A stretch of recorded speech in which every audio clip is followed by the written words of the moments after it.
ನಾನು ಇನ್ನೊಬ್ಬರ ಜೊತೆ ನನ್ನ ಬಗ್ಗೆ ಚರ್ಚೆ ಮಾಡಿದಾಗ ಅವ್ರು ಸುಪೀರಿಯರು ಇನ್ಫೀರಿಯರ್ ಅನ್ನೋದ್ರ ಮೇಲೆ ನನ್ನ ಮೂಡ್ ಶುರು ಆಗತ್ತೆ. ಸೊ ಹಾಗಾಗಿ ಸ್ವಂತಕ್ಕೆ ಯೋಚನೆ ಏನ್ ಮಾಡಕ್ ಹೋಗ್ತೀವಿ, ನಾವೇ ಕಣ್ಮುಚ್ಕೊಂಡು, ಅದು deeper form of meditation. Continuity, analysis power, decision power ಎಲ್ಲ ಬರೋದು ಯಾವಾಗ ಅಂದ್ರೆ ನನಗೆ ಆಕ್ಸಿಜನ್ ತುಂಬಿರುವ ಬ್ಲಡ್ ತಲೆಗೆ ಹೋದಾಗ. ಎಷ್ಟು ಚೆನ್ನಾಗಿ ಸೈನ್ಸ್ ಅದರೊಳಗೆ ಇನ್ಕಾರ್ಪೊರೇಟ್ ಆಗಿದೆ ಅಲ್ಲ. ಸೊ ಇದನ್ನ ಏನಂತ ಹೇಳ್ತೀವಿ ಈಗ, ಆಸನ, ಪ್ರಾಣಾಯಾಮ, ಧ್ಯಾನ ಅಂತ ಕರಿತೀವಿ ಅಷ್ಟೇ.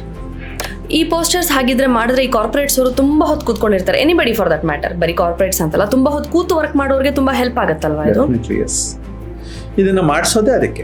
ನಾನು ಮೆಡಿಟೇಷನ್ ಮಾಡೋಣ ಅಂತ ಕೂತೆ 10 ಥರ 100 ಯೋಚನೆ ಬಂತು, ಯಾವುದೂ ಕರೆಕ್ಟಾಗಿ ಏನೋ ಒಂದು ಕನ್ಕ್ಲೂಷನ್ಗೆ ಬರ್ತಾರ. ಸುಮ್ಮನೆ ಅದೊಂದು ವಿಷಯ ಇದೊಂದು ವಿಷಯ ತುಂಬ ಕಲ್ಸ್ ಮೇಲೆ ಒಗ್ರೆ ಆಗೋಯ್ತು, ನಂಗೆ 5 ನಿಮಿಷದ ಮೇಲೆ ಕೂರಕ್ಕೆ ಆಗಲ್ಲಪ್ಪ ಅಂತಾರೆ. ಆ ಕಾನ್ಸಂಟ್ರೇಷನ್ ಬರೋಕ್ಕೆ ಏನಾದ್ರು ಒಂದು ದಾರಿಗಳಿದೆಯಾ ಅಂತ, ಟು ಸ್ಟಾರ್ಟ್ ವಿತ್ ಬಿಗಿನರ್ಸ್ಗೆ?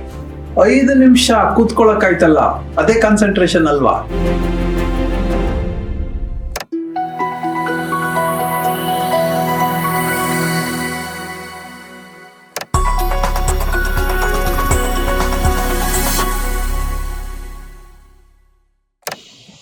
ಸೆಗ್ರಿಗೇಷನ್ ಬರೋಣ.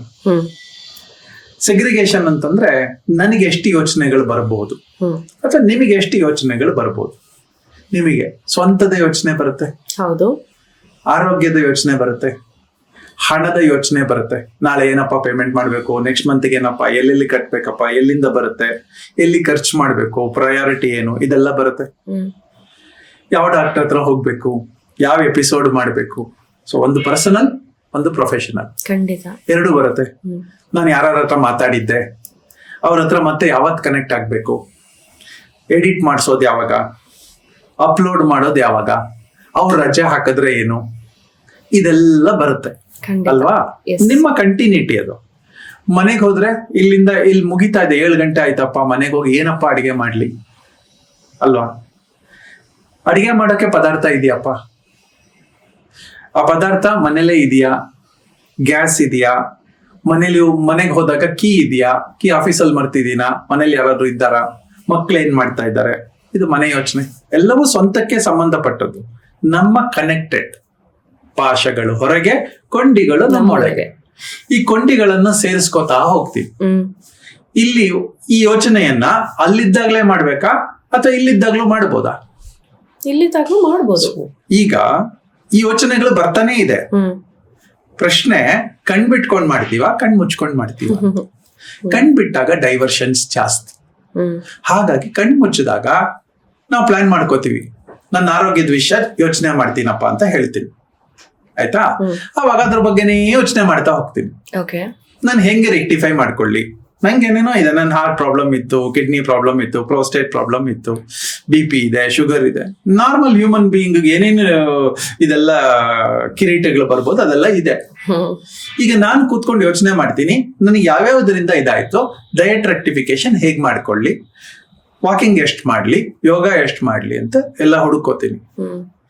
ಈ ಪ್ರೋಸೆಸ್ ಅನ್ನ ನಾವು ಮೆಡಿಟೇಷನ್ ಅಂತ ಕರಿತೀವಿ. ಕಣ್ ಬಿಟ್ಕೊಂಡಾಗ ನಂಗೆ ಕಾಣಲ್ಲ, ಇವೆಲ್ಲ ಕಂಟಿನ್ಯೂಟಿ ಸಿಗಲ್ಲ, ಸೀರಿಯಸ್ನೆಸ್ ಬರಲ್ಲ. ಈ ಸೀರಿಯಸ್ನೆಸ್ ಬರೋದಕ್ಕೆ ನಾನು ಕಣ್ ಮುಚ್ತೀನಿ. ಯಾರ ಇದು ಇರಲ್ಲ, ಅಡ್ಡಿನೂ ಇರಲ್ಲ, ಯಾರ ಜೊತೆ ಚರ್ಚೆನೂ ಇರಲ್ಲ, ಈಗೋ ಇರಲ್ಲ. ನನ್ನ ಬಗ್ಗೆ ನಾನು ಯೋಚನೆ ಮಾಡ್ಕೊಳಕ್ಕೆ ನಂಗೆ ಈಗೋ ಬರಲ್ಲ. ರೈಟ್. ನಾನು ಇನ್ನೊಬ್ಬರ ಜೊತೆ ನನ್ನ ಬಗ್ಗೆ ಚರ್ಚೆ ಮಾಡಿದಾಗ ಅವ್ರು ಸುಪೀರಿಯರು ಇನ್ಫೀರಿಯರ್ ಅನ್ನೋದ್ರ ಮೇಲೆ ನನ್ನ ಮೂಡ್ ಶುರು ಆಗತ್ತೆ. ಸೊ ಹಾಗಾಗಿ ಸ್ವಂತಕ್ಕೆ ಯೋಚನೆ ಏನ್ ಮಾಡಕ್ ಹೋಗ್ತೀವಿ, ನಾವೇ ಕಣ್ ಮುಚ್ಕೊಂಡು, ಅದು ಡೀಪರ್ ಫಾರ್ಮ್ ಆಫ್ ಮೆಡಿಟೇಷನ್. ಧ್ಯಾನ. ಧ್ಯಾನ ನನ್ನ ಬಗ್ಗೆ, ನನ್ನ ಒಂದು ವಿಷಯದ ಬಗ್ಗೆ, ಆರೋಗ್ಯದ ಬಗ್ಗೆ, ದುಡ್ಡಿನ ಬಗ್ಗೆ, ಆಫೀಸಿನ ಬಗ್ಗೆ, ನನ್ನ ಸ್ಟಾಫ್ ಬಗ್ಗೆ ನಾನು ಯೋಚನೆ ಮಾಡ್ಲಿಕ್ಕೆ ಶುರು ಮಾಡ್ತಾನೆ ಇರ್ತೀನಿ. ಈಗ ಯಾರೋ ಒಬ್ರು ನೀವು ಕೇಳಿದ್ರಿ, ಒಬ್ಬ ಫೇಲ್ಡ್ ಸ್ಟೂಡೆಂಟ್ ಇದ್ದಾನೆ ಅಥವಾ ಫೇಲ್ಯೂರ್ ಆಗಿರುವಂತಹ ಒಬ್ಬ ಬಿಸ್ನೆಸ್ ಮ್ಯಾನ್ ಇದ್ದಾನೆ. ಅವನು ಒಂದು ಅರ್ಧ ಗಂಟೆ ಈ ತರ ಕೂತ್ಕೊಂಡು ಯೋಚನೆ ಮಾಡಿದ ತಕ್ಷಣನೇ ಅವನಿಗೆ ಅರ್ಥ ಆಗತ್ತೆ, ನನ್ನ ಯಾವ ಕ್ವಾಲಿಟಿಯಿಂದ ಫೇಲ್ಯೂರ್ ಆಗ್ತಾ ಇದೆ. ನಂಗೆ ಫೇಲ್ಯೂರ್ ಆಗ್ತಾ ಇದೆ ನನ್ನಿಂದನ, ಬೇರೆಯವರಿಂದನ, ನನ್ನ ಎಮೋಷನಲ್ ಡಿಸ್ಟರ್ಬೆನ್ಸ್ ಇಂದನ, ಅಥವಾ ನನ್ನ ಟೈಮ್ಲಿ ಇಂದನ, ನನ್ನ ಟೈಮ್ ಕರೆಕ್ಟ್ ಆಗಿ ಕೆಲಸ ಮಾಡ್ಕೊಡದೆ ಇರೋದ್ರಿಂದನ, ಅಥವಾ ನನ್ನ ಬಾಯಿ ಸರಿಗಿಲ್ದೆ ಇರೋದ್ರಿಂದನ, ನನ್ನ ಎಮೋಷನ್ಸ್ ಮ್ಯಾನೇಜ್ ಮಾಡ್ಕೊಳ್ಳದೆ ಇರೋದ್ರಿಂದನ. ಗೊತ್ತಾ, ಯಾವ್ದೋ ಒಂದ್ರಲ್ಲಿ ಇರುತ್ತಲ್ವಾ. ಒಂದು ಅಥವಾ ನಾಲ್ಕಾರು ರೀತಿ ಅವರು ಡಿಸ್ಟರ್ಬ್ ಆಗಿರ್ಬೋದು. ಡಿಸ್ಟರ್ಬ್ ಮಾಡಿರಬಹುದು, ಹಾಗಾಗಿ ಜನ ಅವ್ರನ್ನ ಹತ್ರ ಸೇರಿಸ್ಕೊಳ್ದೇ ಇರ್ಬೋದು, ಹಾಗಾಗಿ ಫೇಲ್ಯೂರ್ ಆಗಿರ್ಬೋದು. ಇದೆಲ್ಲ ಯಾವಾಗ ಸಿಗುತ್ತೆ? ಯೋಚನೆ ಮಾಡಿದಾಗ. ಯಾರ ಬಗ್ಗೆ? ನಮ್ಮ ಬಗ್ಗೆ. ರೈಟ್. ಸೊ ಇದನ್ನ ನಾವು ಮೆಡಿಟೇಷನ್ ಅಂತ ಕರಿತೀವಿ. ಮೆಡಿಟೇಷನ್ ಮಾಡುವಾಗ ಕೆಲವು ಟೆಕ್ನಿಕ್ಸ್ ಇರುತ್ತೆ, ಸಂದರ್ಭಗಳಿರುತ್ತೆ, ಅಟ್ಮಾಸ್ಫಿಯರ್ ಇರುತ್ತೆ. ನೀವು ಕೇಳಿದ್ರಿ ಹಿಂಗೆ ಕುತ್ಕೊಂಡ್ ಮಾಡ್ಬೇಕಾ, ನೇರ ಕುತ್ಕೊಂಡ್ ಮಾಡ್ಬೇಕಾ, ಆಮೇಲೆ ಯೋಗ ಮಾಡಿದ್ಮೇಲೆ ಮಾಡ್ಬೇಕಾ, ಪ್ರಾಣಾಯಾಮ ಮಾಡಿದ್ಮೇಲೆ ಮಾಡ್ಬೇಕಾ, ಇದೆಲ್ಲ ಕೇಳಿದ್ರಿ ಅಲ್ವಾ? ಫಿಸಿಕಲಿ ಫಿಟ್ ಇಲ್ದೇ ಇದ್ರೆ ನಂಗೆ 10 ನಿಮಿಷದ ಮೇಲೆ ಕೂತ್ಕೊಳಕ್ ಆಗಲ್ಲ. ಈಗ ನೀವು ಕೂತಿದ್ದೀರಿ, ಬ್ಯಾಕ್ ಸರಿ ಇದೆ, ಈ ಬ್ಯಾಕ್ ಸರಿ ಇದೆ, ನಾವು ರೆಸ್ಟ್ ತಗೋತಾ ಇದೀವಿ ಅಷ್ಟೇ. ಅಲ್ಲೆಲ್ಲೋ ಚುಚ್ತಾ ಇದೆ, ಆ ಚುಚ್ತಾ ಇರೋದ್ರ ಬಗ್ಗೆ ಗಮನ ಹೋಗುತ್ತೆ ಅಲ್ವಾ? ಹಾಗಾಗಿ ಆಸನಗಳನ್ನ ಮಾಡಿ ಫಿಸಿಕಲಿ ಫಿಟ್ ಆಗಿದ್ದು ನೇರ ಕೂತ್ಕೊಂಡು ಒಂದು 30 ನಿಮಿಷ ಕೂತ್ಕೊಳ್ಳುವ ತಾಕತ್ ಬರೋಕ್ಕೆ ಆಸನ ಮಾಡ್ತೀವಿ. ಅದಕ್ಕೂ ತಾಕತ್ ಬೇಕು ಅಷ್ಟೊತ್ತು ಕೂರಕ್ಕೆ. ಸುಮ್ನೆ ಎನಿಬಡಿ ಕೆನಾಟ್ ಸಿಟ್ ಆಗಲ್ಲ. ಟ್ರೈ ಮಾಡಿ ನೋಡಿ ಆಗಿದ್ರೆ. ಡೆಫಿನೆಟ್ಲಿ.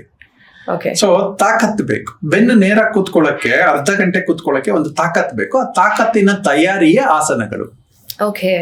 ನಮ್ಮಲ್ಲಿ ಪದ್ಮಾಸನ ಹಾಕಿಸ್ತೀವಿ, ವೀರಾಸನ ಅಂತ ಹಾಕಿಸ್ತೀವಿ, ಗೋಮುಖಾಸನ ಅಂತ ಹಾಕಿಸ್ತೀವಿ, ಒಂದು ಕಾಲಿನ ಪದ್ಮಾಸನ ಹಾಕಿಸ್ತೀವಿ. ಅಂದ್ರೆ ಬೆನ್ನು ಕುಸಿಯಲ್ಲ, ಅವಾಗ ನೇರನೇ ಇರುತ್ತೆ ಈ ಪೋಸ್ಚರ್ಸ್ ಅಲ್ಲಿ. ಈ ಪೋಸ್ಚರ್ಸ್ ಹಾಗಿದ್ರೆ ಮಾಡಿದ್ರೆ ಈ ಕಾರ್ಪೊರೇಟ್ಸ್ ಅವರು ತುಂಬಾ ಹೊತ್ತು ಕೂತ್ಕೊಂಡಿರ್ತಾರೆ. ಎನಿಬಡಿ ಫಾರ್ ದಟ್ ಮ್ಯಾಟರ್, ಬರೀ ಕಾರ್ಪೊರೇಟ್ಸ್ ಅಂತಲ್ಲ, ತುಂಬಾ ಹೊತ್ತು ಕೂತು ವರ್ಕ್ ಮಾಡೋರಿಗೆ ತುಂಬಾ ಹೆಲ್ಪ್ ಆಗುತ್ತಲ್ವಾ ಇದು? Definitely yes. ಇದನ್ನ ಮಾಡಿಸೋದೇ ಅದಕ್ಕೆ, ತಾಕತ್ ಕೊಡೋದು ಅಂತ. ಹಿಂದಿನ ನಮ್ಮ ಫೋಟೋಸ್ ಅಲ್ಲಿ ಋಷಿ ಮುನಿಗಳು ಪದ್ಮಾಸನದಲ್ಲಿ ಕೂತಿದ್ದಾರೆ, ಅಥವಾ ಯಾವ್ದೋ ಪಿಕ್ಚರ್ ನೋಡಿದೀವಿ ಅದರಲ್ಲಿ ಪದ್ಮಾಸನದಲ್ಲಿ ಕೂತಿದ್ದಾರೆ. ಪದ್ಮಾಸನ ನಾನು ಸುಮಾರು ಸಲ ಹಾಕ್ತೀನಿ. ಹಾಗೆ ಹಾಕಿದಾಗ ನನ್ ಬೆನ್ ಕುಸಿಯಲ್ಲ, ಅಲರ್ಟ್ ಇರುತ್ತೆ, ಸ್ಟ್ರೈಟ್ ಆಗಿರುತ್ತೆ, ಬ್ಯಾಕ್ ಏನೋ ಸಪೋರ್ಟ್ ಕೊಟ್ಟ ಹಾಗಿರುತ್ತೆ, ಬೆನ್ ಕುಸಿಯಲ್ಲ. ಬೆನ್ ಕುಸಿದೇ ಇದ್ರೆ ಅರ್ಧ ಯುದ್ಧವನ್ನ ಗೆದ್ದೆ ಅಂತ. ನೆಕ್ಸ್ಟ್ ಆಸನಗಳೆಲ್ಲ ಮುಗಿದ ಮೇಲೆ ಪ್ರಾಣಾಯಾಮ ಮಾಡ್ತೀವಿ. ಯಾಕೆಂದ್ರೆ ಹೊಸ ಆಕ್ಸಿಜನ್ ಬಂದು ಬ್ಲಡ್ ಆಕ್ಸಿಜನ್ ಯುಕ್ತ ಬ್ಲಡ್ ಆದಾಗ ಎನರ್ಜಿ ಜಾಸ್ತಿ ಆಗತ್ತೆ. ಅದೇ ಬ್ಲಡ್ ಬ್ರೈನ್ಗೆ ಹರಿಯತ್ತೆ, ಬ್ರೈನ್ ಚಾರ್ಜ್ ಆಗತ್ತೆ. ನೀವೇನ್ ಯೋಚನೆ ಮಾಡ್ತಾ ಇದ್ದೀರಿ ಅದಕ್ಕೆ continuity, memory power, continuity, analysis power, decision power ಎಲ್ಲ ಬರೋದು ಯಾವಾಗ ಅಂದ್ರೆ ನನಗೆ ಆಕ್ಸಿಜನ್ ತುಂಬಿರುವ ಬ್ಲಡ್ ತಲೆಗೆ ಹೋದಾಗ. ಎಷ್ಟು ಚೆನ್ನಾಗಿ ಸೈನ್ಸ್ ಅದರೊಳಗೆ ಇನ್ಕಾರ್ಪೊರೇಟ್ ಆಗಿದೆ ಅಲ್ಲ. ಸೊ ಇದನ್ನ ಏನಂತ ಹೇಳ್ತೀವಿ ಈಗ? ಆಸನ, ಪ್ರಾಣಾಯಾಮ, ಧ್ಯಾನ ಅಂತ ಕರಿತೀವಿ ಅಷ್ಟೇ. ಇದು ಸೀಕ್ವೆನ್ಸ್. ರೈಟ್. ಹೀಗೆ ಸೀಕ್ವೆನ್ಸ್ ಅಲ್ಲೇ ಮಾಡ್ಬೇಕಾ ಅಂತಂದ್ರೆ ಹೀಗೆ ಮಾಡಿದ್ರೆ ಅಡ್ವಾಂಟೇಜ್ ಜಾಸ್ತಿ ಅಂತ ಹೇಳ್ತೀವಿ. ಹಾಗಂತ ಇವಾಗ ನನಗೇನೋ ತುಂಬಾ ಫ್ರಸ್ಟ್ರೇಟ್ ಆಗಿದ್ದೀನಿ, ನಾನು ಸುಮ್ಮನೆ 10 ನಿಮಿಷ ಕಣ್ಣು ಮುಚ್ಕೊಂಡು ಕುತ್ಕೋತೀನಪ್ಪ ಅಂತಂದ್ರೆ ಕುತ್ಕೋಬಹುದಲ್ವಾ? Definitely yes. ಕಣ್ಣು ಬಿಟ್ಕೊಂಡು ಕೂಡ ಟಿವಿ ನೋಡ್ತಾ ಇದೀವಿ, ಟಿವಿನಲ್ಲಿ ಇನ್ವಾಲ್ವ್ ಆಗಿದ್ದೀವಿ, 3 ಗಂಟೆ ಪಿಕ್ಚರ್ ನೋಡ್ತಾ ಇದೀವಿ, ಅಕ್ಕಪಕ್ಕದವ್ರನ್ನು ಕೂಡ ನೋಡಿಲ್ಲ, ಅದೆಲ್ಲವೂ ಕೂಡ ಮೆಡಿಟೇಷನ್. ರಿಲ್ಯಾಕ್ಸ್ ಆಗೋಕ್ಕೂ ಮೆಡಿಟೇಷನ್, ಸೀರಿಯಸ್ ಆಗೋಕ್ಕೂ ಮೆಡಿಟೇಷನ್, ಕೆಲಸ ತಗೊಳಕ್ಕೂ ಮೆಡಿಟೇಷನ್, ಕೆಲಸ ಎಕ್ಸಿಕ್ಯೂಟ್ ಮಾಡೋಕ್ಕೂ ಮೆಡಿಟೇಷನ್. ಇವತ್ತಿಂದ ಯಾರಾದ್ರೂ ಇನ್ ಸ್ಟಾರ್ಟ್ ಮಾಡಿದ್ರೆ ಲಾಂಗ್ ಟರ್ಮ್ ಅಡ್ವಾಂಟೇಜ್ ಏನು ಅಂತೀರಾ? ನನ್ನ ಅನುಭವನ ಹೇಳ್ಬಿಡ್ತೀನಿ ಪ್ಲೀಸ್. ನಾನು 1 ಗಂಟೆ ಕೂತ್ಕೊಂಡ್ರೆ ಮೆಡಿಟೇಷನ್ಗೆ ನನಗೆ 1 ತಿಂಗಳಿಗೆ ಆಗುವಷ್ಟು ಪ್ಲಾನಿಂಗ್ ಮುಗ್ದೋಗುತ್ತೆ. ಪ್ಲಾನಿಂಗ್ ಮುಗಿಯುತ್ತೆ? ನಿಮ್ಮ ಪ್ರೊಫೆಷನಲ್ ಪ್ಲಾನ್ಸ್ ಎಲ್ಲ ನನಗೆ ಸಂಬಂಧಪಟ್ಟ ಪ್ಲಾನ್ಸ್. ನಾನು ಯಾವತ್ತೋ ಟೂರ್ ಹೋಗ್ಬೇಕು, ಯಾರನ್ನೋ ವಿಶ್ ಮಾಡ್ಬೇಕು, ಯಾರನ್ನೋ ಮಾತಾಡಿಸ್ಬೇಕು, ನನ್ನ ತಾಯಿಯನ್ನ ಹಾಸ್ಪಿಟ್ಲಿಗೆ ಕರ್ಕೊಂಡು ಹೋಗ್ಬೇಕು, 1, 2 ಅಲ್ಲ, 500 ಪ್ಲಾನ್ ರೆಡಿ ಆಗತ್ತೆ 1 ಗಂಟೆಲಿ. ಇದು ಅಡ್ವಾಂಟೇಜ್. ನೀವು ಮ್ಯಾಕ್ಸಿಮಮ್ ಎಷ್ಟೊತ್ತು ಮಾಡಿದೀರಾ ಇಲ್ಲಿವರೆಗೆ? ನಾನು 1 ದಿನಕ್ಕೆ ಕನಿಷ್ಠ 4 ರಿಂದ 5 ಗಂಟೆಗಳ ಕಾಲ ಮಾಡ್ತೀನಿ. ನಂಗೆ ಸಮಯ ಸಿಕ್ಕದಾಗೆಲ್ಲ ಕಣ್ಣು ಮುಚ್ಕೊಂಡು. ಅಷ್ಟು ಸಮಯ ಸಿಗುತ್ತಾ ನಿಮ್ಗೆ? ಅಷ್ಟು ಸುಮ್ಮನೆ ಕೂತ್ಕೊಳ್ಳೋಷ್ಟು ಸಮಯ? ಇನ್ನೇನಿದೆ ಕೆಲಸ ನಂಗೆ ಅಂತ ಅಲ್ಲ. Professionally you are so occupied, you are profession ಅಲ್ವಾ? ಯಾವಾಗ ಮಾಡ್ತೀರಾ ಅಷ್ಟೊತ್ತು? ಅಲ್ಲ ಬೇಡ, 3 hours ಕೂತ್ಕೋತೀನಿ ಅಂದ್ರೆ ಪ್ಲೀಸ್ ಹೇಳಿ. I am very curious. ನೀವು ಇಲ್ಲಿಗೆ ಬರೋದಕ್ಕೆ 4-5 ನಿಮಿಷ ಎಕ್ಸ್ಟ್ರಾ ಟೈಮ್ ತಗೊಂಡ್ರಿ ಅಲ್ವಾ? ಆ 4-5 ನಿಮಿಷ ಸುಮ್ಮನೆ ಕೂತಿದ್ದೆ ಅಷ್ಟೇ. ಓಕೆ, ಬಿಟ್ಸ್ ಅಂಡ್ ಪೀಸಸ್ ಅಲ್ಲೂ ಮಾಡ್ಬೋದು. 1 ನಿಮಿಷ ಮಾಡಿ, ನಿಮ್ಮ ಹತ್ರ 15 ಸೆಕೆಂಡ್ ಮಾಡಿಸ್ದೆ, 15 ಸೆಕೆಂಡ್ ಮಾಡಿ, 30 ಸೆಕೆಂಡ್ಸ್ ಮಾಡಿ. ಅಭ್ಯಾಸ ಆಯ್ತು, 60 ಸೆಕೆಂಡ್ಸ್ ಮಾಡಿ. ಇನ್ನ ಅಭ್ಯಾಸ ಬೇಕು, ಚೆನ್ನಾಗಾಯ್ತು, 15 ಸೆಕೆಂಡ್ ಇಂದ ನಾವು 60 ಸೆಕೆಂಡ್ ವರ್ಗು ಕೂತ್ಕೊಳ್ಳೋ ಅಷ್ಟಾಯ್ತು, 2 ನಿಮಿಷ ಮಾಡಿ. ನಿಗದಿತ ಸಮಯ ಮಾಡಿ. ಅಂದ್ರೆ ನಂಗೆ 5 ನಿಮಿಷ ಮಾಡ್ಬೇಕು ಅಂದ್ರೆ ಒಂದು ಅಲಾರಾಮ್ ಇಟ್ಕೊಳ್ಳಿ, ಫೋನಲ್ಲಿ ಅಲಾರಾಮ್ ಇದೆ, ಅಲಾರಾಮ್ ಇಟ್ಕೊಳ್ಳಿ 5 ನಿಮಿಷಕ್ಕೆ ಮಾಡಿ. ಓಹ್ ವಂಡರ್ಫುಲ್. ಸಿಂಪಲ್ ಆಯ್ತಾ? ಯಾರು ಮಾಡಬಹುದು ಈ ಮೆಡಿಟೇಷನ್ ಧ್ಯಾನ ಎಲ್ಲ ಯಾರು ಮಾಡ್ಬೋದು? ಬುದ್ಧಿ ಬಂದ ಸಣ್ಣ ಮಗುವಿನಿಂದ ಹಿಡಿದು ಕಡೆಯ ದಿನದ ಇನ್ನೇನು ಒಂದು ಅರ್ಧ ಗಂಟೆಲಿ ಹೋಗ್ಬಿಡ್ತಾರೆ ಅನ್ನುವವರೆಗೆ ಮಾಡ್ಬೋದು. ಓಕೆ, ಇವಾಗ ಮಾಡಬಹುದು ಅನ್ನುವಾಗ ನನ್ನದೊಂದು ಪ್ರಶ್ನೆ. ಸಾಮಾನ್ಯವಾಗಿ ನಾನಾಗ್ಲಿ ನನ್ನ ಫ್ರೆಂಡ್ಸ್, ನನ್ನ ಸುತ್ತಮುತ್ತ ಜನರನ್ನೇ ನೋಡಿದ್ದೀನಿ. ನಾನು ಮೆಡಿಟೇಷನ್ ಮಾಡೋಣ ಅಂತ ಕೂತೆ 10 ತರ 100 ಯೋಚನೆ ಬಂತು, ಯಾವುದೂ ಕರೆಕ್ಟಾಗಿ ಏನೋ ಒಂದು ಕನ್ಕ್ಲೂಷನ್ ಬರ್ತಾರ. ಸುಮ್ಮನೆ ಅದೊಂದು ವಿಷಯ ಇದೊಂದು ವಿಷಯ ತುಂಬಾ ಕಲ್ಸ್ ಮೇಲೆ ಒಗ್ರ ಆಗೋಯ್ತು, ನಂಗೆ 5 ನಿಮಿಷದ ಮೇಲೆ ಕೂರಕ್ಕೆ ಆಗಲ್ಲಪ್ಪ ಅಂತಾರೆ. ಆ ಕಾನ್ಸಂಟ್ರೇಷನ್ ಬರಕ್ಕೆ ಏನಾದ್ರು ಒಂದು ಏನಂತಾರೆ ದಾರಿಗಳಿದೆಯಾ ಅಂತ ಟು ಸ್ಟಾರ್ಟ್ ವಿತ್ ಬಿಗಿನರ್ಸ್ಗೆ? 5 ನಿಮಿಷ ಕೂತ್ಕೊಳ್ಳೋಕಾಯ್ತಲ್ಲ, ಅದೇ ಕಾನ್ಸಂಟ್ರೇಷನ್ ಅಲ್ವಾ? ಏನಾದ್ರು ಸಾಧನಗಳಿದೆ? 10 ಸೆಕೆಂಡ್ಸ್ ಮೇಲೆ ಕೂತ್ಕೊಳ್ಳಕ್ ಆದ್ರೆ ಅದೇ ಮೆಡಿಟೇಷನ್. 10 ಸೆಕೆಂಡ್ಸ್ ಮೇಲೆ? ಹೌದು. 10 ಸೆಕೆಂಡ್ ಅಲ್ಲಿ ಸಣ್ಣದೇನೋ ಹೊಳೆದಿರುತ್ತೆ, ಸಾಕಷ್ಟು. ಸೊ ಯಾರು ಗಾಬರಿ ಪಡ್ಬೇಕಾಗಿಲ್ಲ. ಒಂದು ಉದಾಹರಣೆಯನ್ನ ಕೊಡ್ತೀನಿ, ಒಂದು ಹೋಲಿಕೆಯನ್ನ ಕೊಡ್ತೀನಿ.